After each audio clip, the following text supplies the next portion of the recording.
কৃতজ্ঞতা জানিয়ে বিসিবি লিখেছে, স্বপ্ন পূরণের সাহস, আশা যোগানো এবং নতুন করে স্বপ্ন দেখার প্রেরণা দেওয়াই কৃতজ্ঞতা।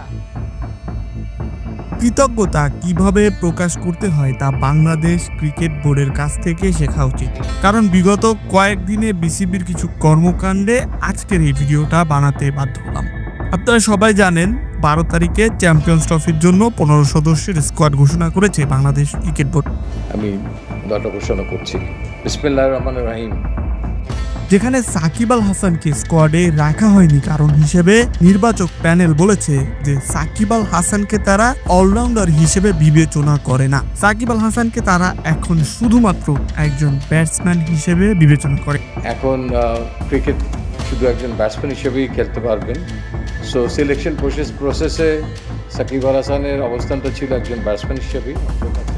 তার নির্বাচক প্যানেল সাকিবকে দলে জায়গা না দেওয়ার কথা চিন্তা করেছে। সাকিব এখন মাঠেও মাঠের বাইরে খুবই কঠিন সময়ের মধ্য দিয়ে যাচ্ছে।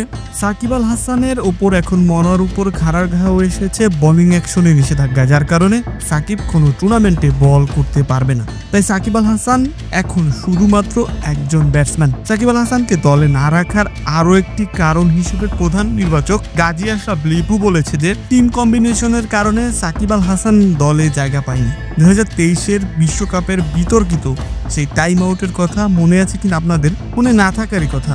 মনে যদি থাকতো তাহলে সাকিব আল হাসান আজকে চ্যাম্পিয়ন্স ট্রফির 15 সদস্যের স্কোয়াডে থাকতো। চ্যাম্পিয়ন্স ট্রফি নিয়ে বাংলাদেশ ক্রিকেট বোর্ড এত লাফালাফি করছে, অনেকের সাথে তো দফায় দফায় মিটিং করেও দলে দিতে পারছে না। আর যার জন্য বাংলাদেশ চ্যাম্পিয়ন্স ট্রফিতে খেলার যোগ্যতা অর্জন করলো। চ্যাম্পিয়ন্স ট্রফির জন্য যে প্লেয়ারটা সারা ক্রিকেট বিশ্বের সুশীল ক্রিকেট সমাজের সমালোচনা গায়ে মেখে নিল, সেই টাইম আউট নিয়ে কথা বলার কারণে একজন কোচের চাকরি পর্যন্ত চলে গেল। সেই ম্যাচে 84 রান 2টা উইকেট নিয়ে নিজেদের দলের জন্য এত কিছু করলো, তাকে নিয়ে এখন আমাদের এইরকম ভিডিও বানাতে হয়। ন্যূনতম সহানুভূতি দেখাতে পারে না যে ক্রিকেট বোর্ড? তাদের কাছ থেকে আপনাদের কৃতজ্ঞতা প্রকাশ করা শেখা উচিত। বিষয়টা কি হাস্যকর না?